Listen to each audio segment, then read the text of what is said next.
వచ్చిన పనేంటో వివరంగా ఇప్పే. అంటే చెప్పేయని. అదే అన్న, ఇక్కడ మా స్థలం విషయం మీకు ఫోన్ చేసి చెప్పాను కదా.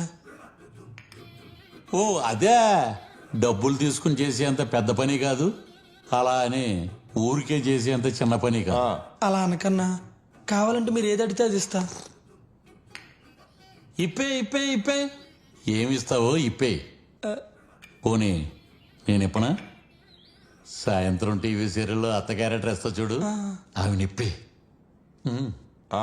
నేను ఇదివరకే చెప్పాను కదన్నా, ఇవన్నీ పాసిబుల్ కాదని. అదే కావాలని లేదయ్యా, ఎవరైనా ఓకే.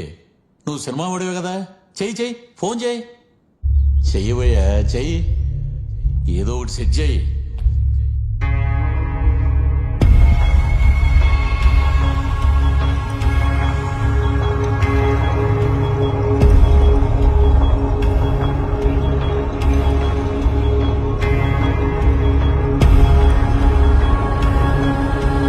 ఫోనా?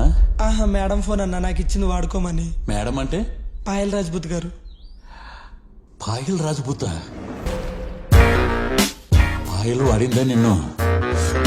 కబుర్లు కూడా చెప్పే ఉంటదిగా, ముద్దులు కూడా పెట్టే ఉంటది, జేబులు కూడా పెట్టుకుని ఉంటదిగా. ఒరే దేవదాసు, అన్నా ఈ ఫోన్ నాకు ఇచ్చేస్తావా?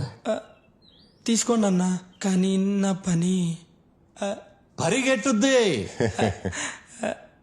అందులో నా సిమ్ ఉందన్నా. ఇదిగో నీది తీసేసా, నా ఇంక నాది పెట్టుకుంటానే. వెళ్ళొత్తా అన్నా. ఒరే దేవదాసు, అన్నా ఈసారి వచ్చినప్పుడు మీ మేడం వేసుకునే బట్టలు ఏమైనా ఉంటే పట్రా. పర్లేదు. పాయలు చంపం తాకిన ఫోను, ఆమెలాగే ఇది కూడా సెక్సీగా ఉంది. పాయలు నన్ను పాగలు చేసింది. అబ్బా, ఐ లవ్ యూ పాయల్. ఇప్పే, మొత్తం ఇప్పే. ఏమయ్యా కామేశ్వరరావు, ఫోన్ కల్లేవు చెప్తున్నావేంటి? నీ పెళ్ళానికి చెప్పలేదు కదా. ఏయ్, మాటలు సరిగా రాని. నాది సేమ్ డైలాగ్. నేను ఫోన్ ఐ లవ్ చెప్తే నీకెందుకు, ఫ్యాన్ ఐ లవ్ చెప్తే నీకెందుకు.